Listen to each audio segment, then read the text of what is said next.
مراد آبادی برتنوں کی فیکٹری اس کی نہیں تھی، بلکہ وہ اتنا بڑا بادشاہ تھا کہ وہ بادلوں کو کہتا تھا، بادلوں کو، اے بادلوں جہاں چاہو برس جاؤ، جہاں چاہو برس جاؤ، تم جہاں برسو گے میری ہی حکومت ہوگی۔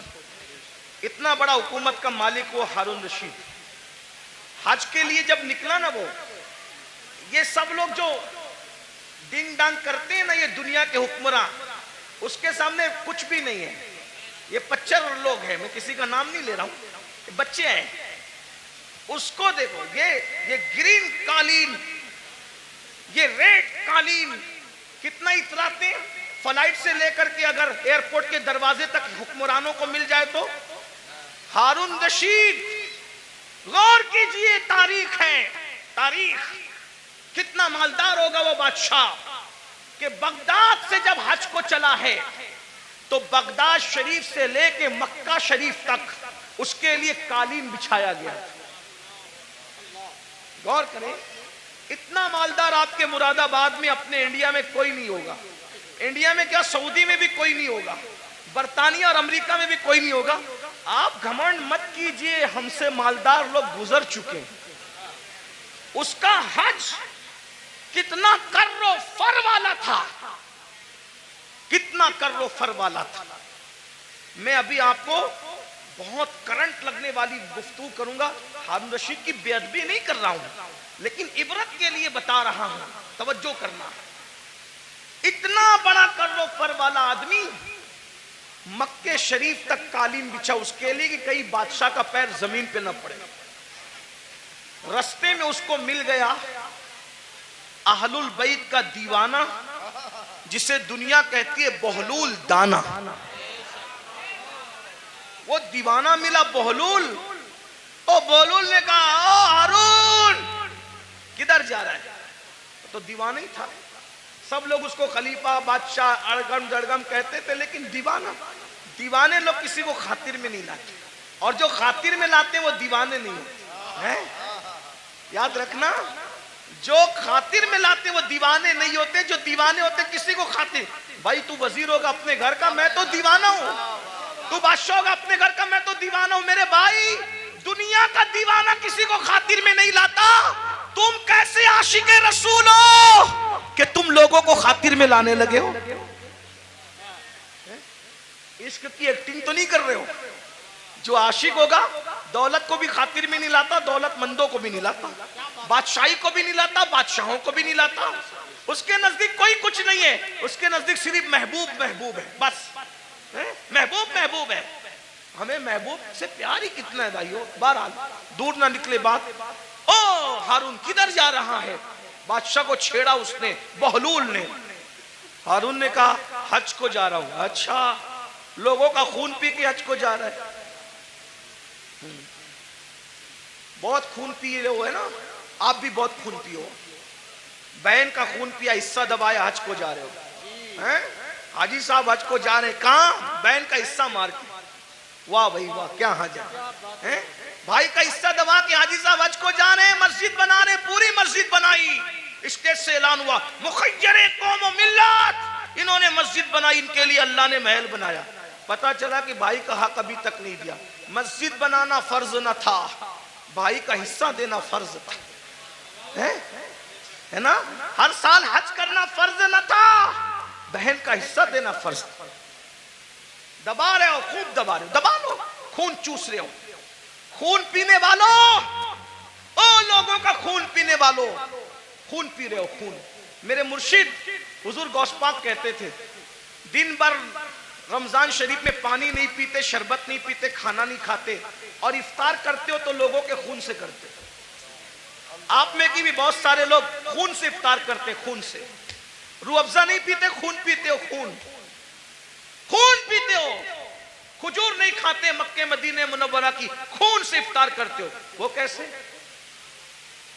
سب کے ہاتھ میں کھجور تو نظر آتی ہے، مگر وہ کھجور نہیں ہوتی، وہ خون ہوتا ہے۔ کیوں؟ اگر آپ نے جھوٹ بول کر کسی کو دھوکہ دے کے مال کمایا تھا اور اس سے کھجور خریدی تھی، دکھنے کو تو کھجور تھی، مگر وہ لوگوں کا خون تھا۔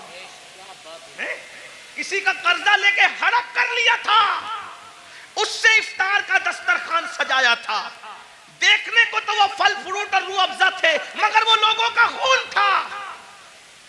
کب تک لوگوں کے خون سے افطاری کرو گے؟ کب تک لوگوں کے خون سے افطاری کرو گے؟ بھوکے پیاسے رہنے کے سوا کچھ نہیں ملنے والا. غوث پاک فرماتے تھے لوگوں کے خون سے افطاری کرتے. حرام مال سے افطار کرنے والے تو لوگوں کے خون سے افطاری کرتا ہے. سود سے افطاری کرنے والے لوگوں کے خون سے افطاری کرتا ہے. یہاں میں مسلمانوں کو کہہ دوں میرے بھائیوں، نمک سے افطار کر لینا، نمک سے، مگر کسی حرام کے دسترخوان پہ کبھی افطاری کرنے مت جانا. بابا زندہ باد. آج تو تمہارے لیے حکومتوں کے آفیسوں میں دسترخوان بچتے، افطار پارٹیاں ہو رہی ہیں. مسلمانوں کا خون چوسنے والوں کے ساتھ افطاری کرنے والوں، تمہیں شرم نہیں آتی؟ قیامت کے دن رسول اللہ کو منہ کیا دکھاؤ گے؟ اور غیرت کا سودا نہ کرو، غیرت کا جنازہ نہ نکالو. نبی پاک کا عاشق وہ ہوتا ہے اس کے بدن پر پیون والا لباس تو ہو سکتا ہے، اس کے بدن پر گناہوں کے دھبے والا لباس نہیں ہوتا. غیرت سیکھو، غیرت. اقبال نے کہا تھا اے طاہر لاہوتی، اس رزق سے موت اچھی جس رزق سے آتی ہو پرواز میں پہنچائے. کیا بات حضرت، زندہ باد زندہ باد. واہ واہ واہ. بہرحال ہارون سے بہلول نے کہا، میں بہلول کی بات نقل کر رہا ہوں، ہارون کی کوئی توہین نہیں کرو. اگر کوئی ہارون کا چاہنے والا ہو تو پلیز وہ میرے اوپر کوئی الزام نہیں. میں صرف ہارون کی بات عبرت کے، اور جو بات عبرت کے طور پہ کہی جاتی ہے کوئی بہتری نہیں. تو کیا لوگوں کا خون چوس کے، کہ بادشاہ تھا نا بھائی، خون چوس کے جا رہا ہے آج کو.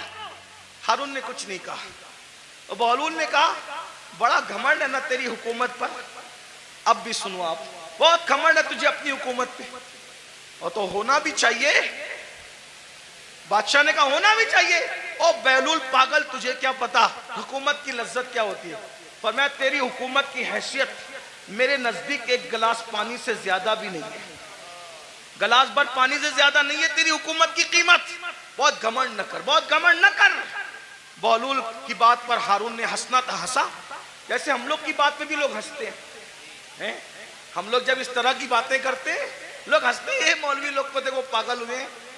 دور اتنا ترقی کر گیا، یہ ابھی تک یہی کرتے ہیں. قبر میں کیا ہوگا، حشر میں کیا ہوگا، اور یہ کیا ہوگا، وہ کیا ہوگا. دیکھو دنیا ترقی کر رہی ہے، دنیا پزے کھا رہی ہے، ابھی یہ قبر کے بچھوؤں کو لے کے بیٹھے. ٹھیک ہے جو کہنا ہے کہہ لو، لیکن نبی نے جو کہہ دیا وہی ہوگا. پیزا کھانے والے ہو، برگر کھانے والے ہو، بریانی کھانے والے ہو، یا فاقہ کرنے والے ہو، یا روزہ رکھنے والے ہو، قبر میں جاؤ گے. جس کے لیے نبی نے جو کہہ دیا سو وہی ہو کر کے رہے گا. معجزہ میرے نبی کا کہہ دیا تو ہو گیا. آپ نے قطرے کو دریا کہہ دیا تو ہو گیا. تمہارے منہ سے جو نکلی وہ بات ہو کے رہی. انہوں نے جو کہا وہ ہو کر کے رہے گا.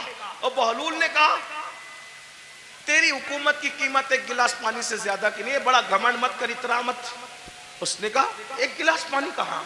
کہا یہ بتا.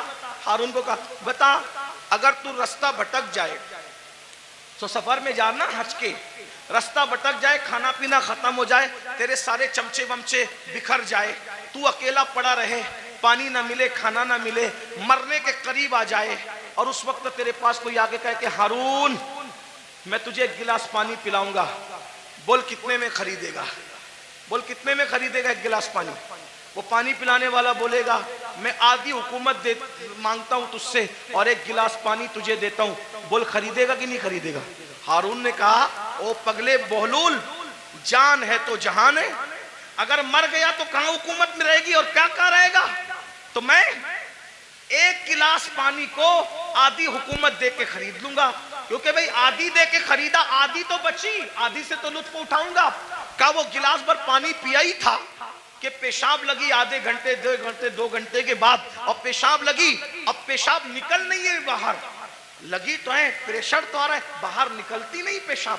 ایسے میں کوئی آ کر کہے میں ایسا نسخہ جانتا ہوں اگر وہ چٹکی تجھے کھلا دوں تو ابھی پیشاب ہو، لیکن وہ نسخہ جو چٹکی بھر کھلا کر کے تجھے پیشاب کروانا ہے، آدھی حکومت دے گا تو میں وہ نسخہ تجھے دوں گا ورنہ نہیں دوں گا. بول پیشاب کرنے کے لیے وہ آدھی حکومت دے کے نسخہ لے گا کہ نہیں لے گا؟ کہا بالکل لوں گا، کیونکہ جان ہے تو جان ہے. اس لیے کہ حکومت نہ رہے گی زندگی تو رہے گی.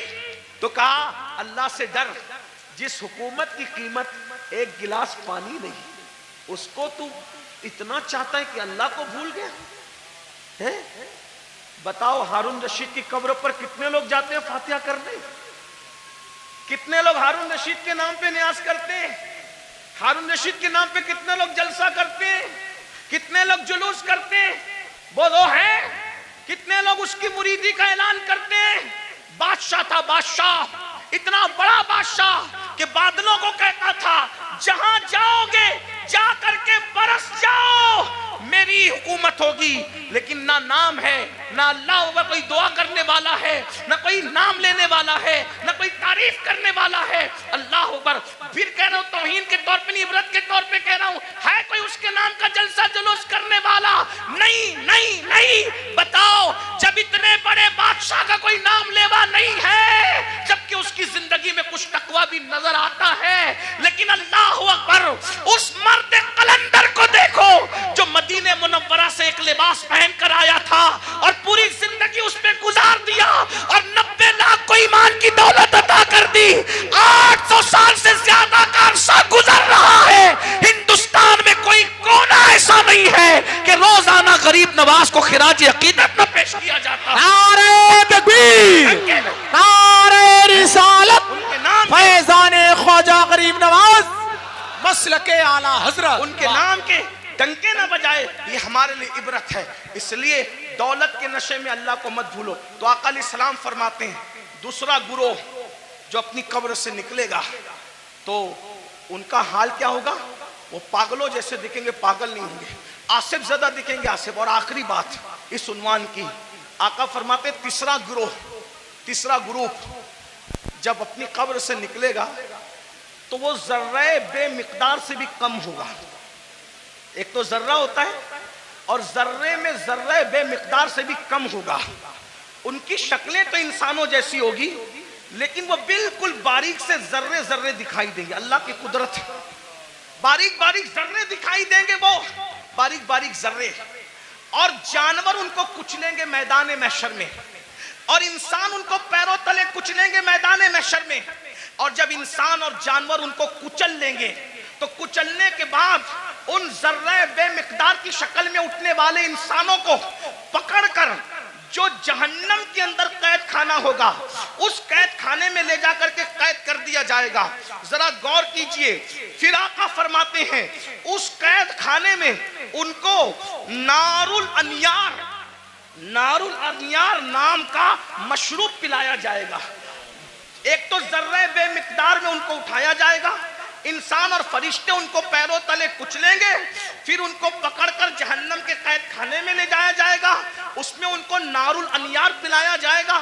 صحابہ نے پوچھا یا رسول اللہ یہ نار الانیار کیا ہے؟ تو آقا فرماتے ہیں یہ جہنمیوں کا کھولتا ہوا پیپ ہے جو ان کے جسم سے نکلے گا, اور جہنم کی سڑی ہوئی آگ ہے جو ان کی غذا بنے گی. صحابہ نے پوچھا آقا وہ ذرہ بے مقدار والے لوگ اور وہ جہنم کے اندر قیدی لوگ, نار الانیار پیپ پینے والے لوگ, جہنم کی سڑی ہوئی آگ کھلائی جانے والے لوگ, وہ کون ہوں گے؟ تو آقا فرماتے ہیں وہ دنیا میں وہ لوگ ہوں گے جو گھمنڈ کرتے ہوں گے, تکبر کرتے ہوں گے. میں چودھری, چودھری کا بیٹا, میں مالدار, مالدار کا بیٹا, میں پڑھا لکھا, پڑھا لکھے کا بیٹا. علم پر گھمنڈ کرنے والے, عمل پہ گھمنڈ کرنے والے, نسب پہ گھمنڈ کرنے والے, تقوی پہ گھمنڈ کرنے والے, کسی قسم کا گھمنڈی ہوگا قیامت کے دن اس کو ذرہ بے مقدار میں اٹھایا جائے گا. اے میری جوانوں آپ سے پوچھتا ہوں یہ گھمنڈ ہی تو ہے جو آپ کو علماء کے قریب نہیں ہونے دیتا, یہ تکبر ہی تو ہے جو لوگوں کو آج دین سے قریب نہیں ہونے دیتا.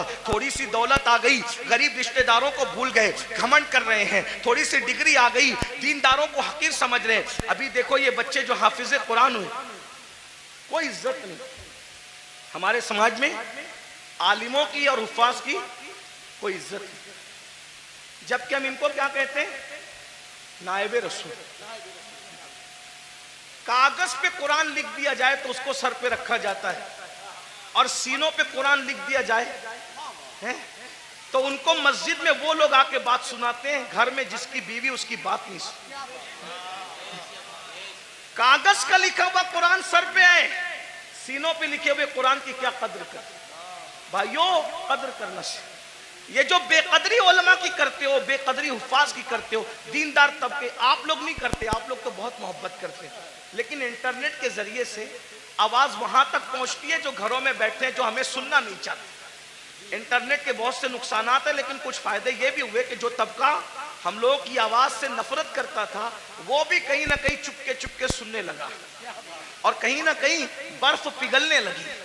ہاں یہ ہو رہا ہے فائدہ، کچھ نقصان بھی ہوا۔ ہاں اسی لیے آپ سے کہتا ہوں انٹرنیٹ کے سامنے بیٹھتے ہو تو بڑے وقار سے بیٹھا کرو۔ آپ کے بیٹھنے سے کسی کو ہدایت بھی مل سکتی ہے، اور منبر پہ لڑنے سے کسی کا ایمان بھی جا سکتا ہے، اس کا خیال رکھنا۔ اس لیے کہ آپ کو اپنے بیگانے سب دیکھ، آپ کی چھوٹی سی منبر پر کی ہوئی جھڑپ کسی ایماندار کو کفر تک لے جا سکتی ہے، اتنا یاد رکھنا۔ اس لیے ذرا ہوش سے منبر پہ کوئی لڑنے آئے تو اس سے ہاتھ جوڑ کے کہو میں ہار گیا تو جیت گیا، اس لیے کہ میں ہارا ہوا کہلاؤں گا چلے گا، لیکن میری وجہ سے کوئی میرے مسلک اور مذہب سے بیزار ہو کر کے کفر کی طرف جائے، مجھے یہ گوارا نہیں۔ اس کا خیال رکھا جائے، بہت ہمیں خیال کرنا ہوگا، کیونکہ ہمیں لوگ دیکھتی ہیں، دو آنکھیں دیکھتی ہے تو لوگ اتنا محتاط ہوتے ہیں، یہ ہزاروں آنکھیں دیکھتی۔ یہ انٹرنیٹ کی جو ہے وہ نحوست یا جو وہ نفاست کچھ کم نہیں ہے، اس کی نحوست بھی بری ہے، اس کی نفاست بھی بڑی ہے، لیکن اتنا یاد رکھیں یہ دو آنکھیں نہیں دیکھتی انٹرنیٹ پہ بیٹھنے والوں کو، کروڑوں آنکھیں دیکھتی ہیں، اور آپ ان کا تصور نہیں کر سکتے کہ کون کون دیکھتا ہے۔ اس لیے منبر پر ہم خدا کے لیے 2 گھنٹے ہی صحیح اس طرح بیٹھیں کہ ہمارے بیٹھنے کو دیکھ کر لوگ مجبور ہو کے کہیں جب یہ اس طرح بیٹھتا ہے تو غریب نواز کیسے بیٹھتے ہیں، یہ اس طرح بیٹھتا ہے تو غوث اعظم کیسے بیٹھتے ہیں، یہ اس طرح بیٹھتا ہے تو امام اہل سنت کیسے بیٹھتے ہیں۔ یہ ہمارا انداز ہونا چاہیے، اللہ کرے ہمیں توفیق ملے۔ لیکن غرور اور گھمنڈ کا کیا کیا جائے؟ آج ہمارا جوان طبقہ، نئی نسل علماء کا مذاق اڑا رہی ہے، حفاظ کی عزت نہیں کر رہی ہے۔ میرے جوانوں، اگر دولت کے نشے میں گھمنڈ کیا، حسن کے نشے میں گھمنڈ کیا، کسی بھی قسم کا تکبر کیا، تو اللہ کے رسول فرما رہے قبر سے ذرہ بے مقدار کی شکل میں اٹھو گے، بے مقدار، اور پورا میدان محشر تمہیں پیروں تلے کچلے گا، جہنم کی قید میں ڈالے جاؤ گے، نار الانیار جہنم کا پیپ کھولتا ہوا پلایا جائے گا، جہنم کی سڑی ہوئی آگ کھلائی جائے گی۔ اس لیے خدا کے لیے گھمنڈ چھوڑ دو، تکبر چھوڑ دو، اور سوچو میں انسان ہوں اور صرف انسان، میں انسان ہوں اور صرف انسان ہوں، اور انسان کیا ہے؟ من نطفہ، انسان کو اللہ نے ناپاک قطرے سے پیدا کیا، انسان کو اللہ نے سڑی ہوئی مٹی سے پیدا کیا۔ میرے بھائی، سڑی ہوئی مٹی اور ناپاک قطرے سے تو پیدا ہوا ہے، اگر عبادت کر کے تو اللہ کو منا لے تو تو فرشتوں سے بہتر ہے، اور اگر تو اللہ کو راضی نہ کر سکا تو پھر معاذ اللہ تو جانوروں سے بھی بدتر ہے۔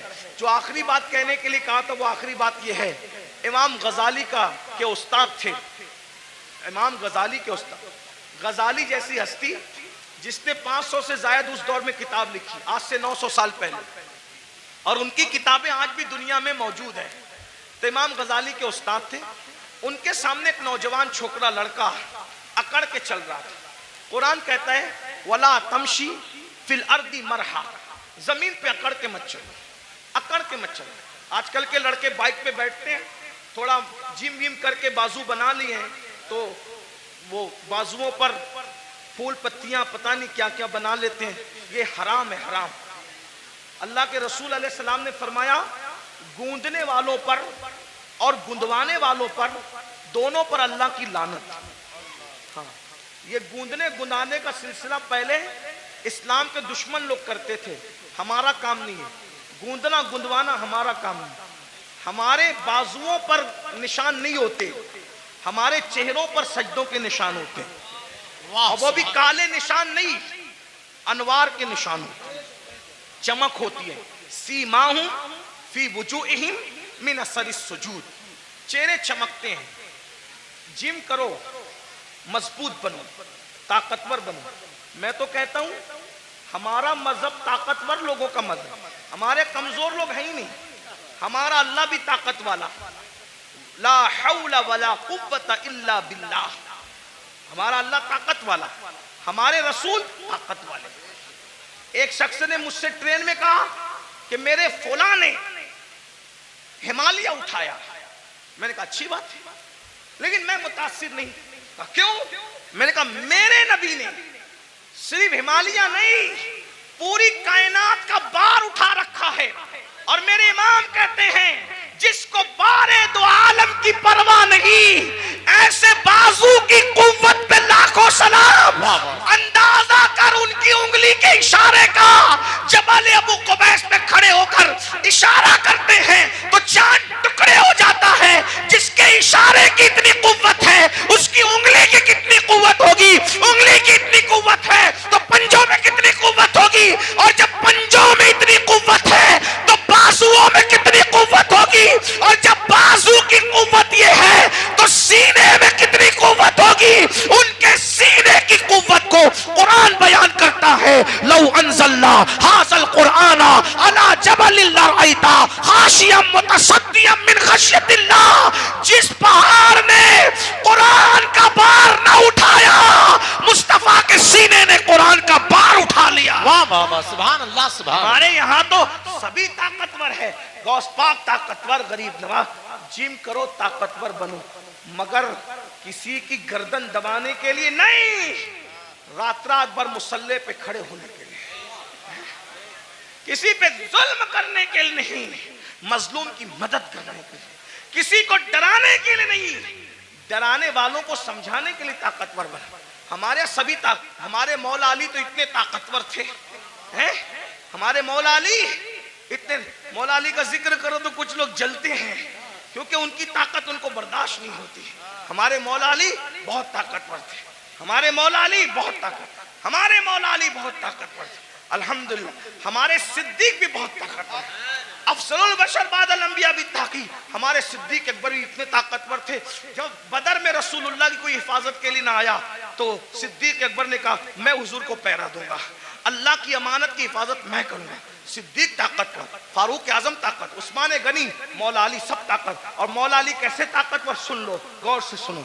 ایک دن مولا علی کی ڈھال گرا دی۔ کیا گرا دی؟ بات سمجھ میں آ رہی ہے؟ کیا گرائی؟ ڈھال۔ ڈھال کس کو کہتے ہیں؟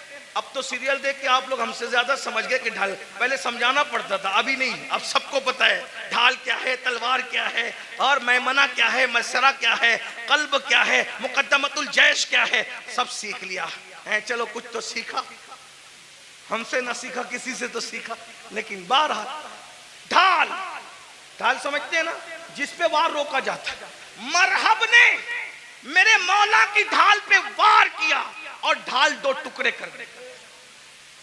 میرے مولا کو آیا غصہ، اور تو نے میری ڈھال کاٹی اور ڈھال توڑی، اب میں تجھے سزا کیا دیتا ہوں؟ میری ڈھال کاٹ کے یہ نہ سمجھنا کہ میں پلٹ کر جاؤں گا، کیونکہ علی کہتے ہی اس کو ہے جو پلٹ کر نہ جائے۔ علی کا نام تھا حیدر کرار، پلٹ کر بھاگنے والا نہیں، پلٹ کر حملہ کرنے والا۔ اب علی اگر سپر لینے کے لیے، ڈھال لینے کے لیے پلٹ کر جاتا تو دشمن کہتا ارے کبھی تو پلٹ کر بھاگے تھے، لیکن علی نے کہا پلٹ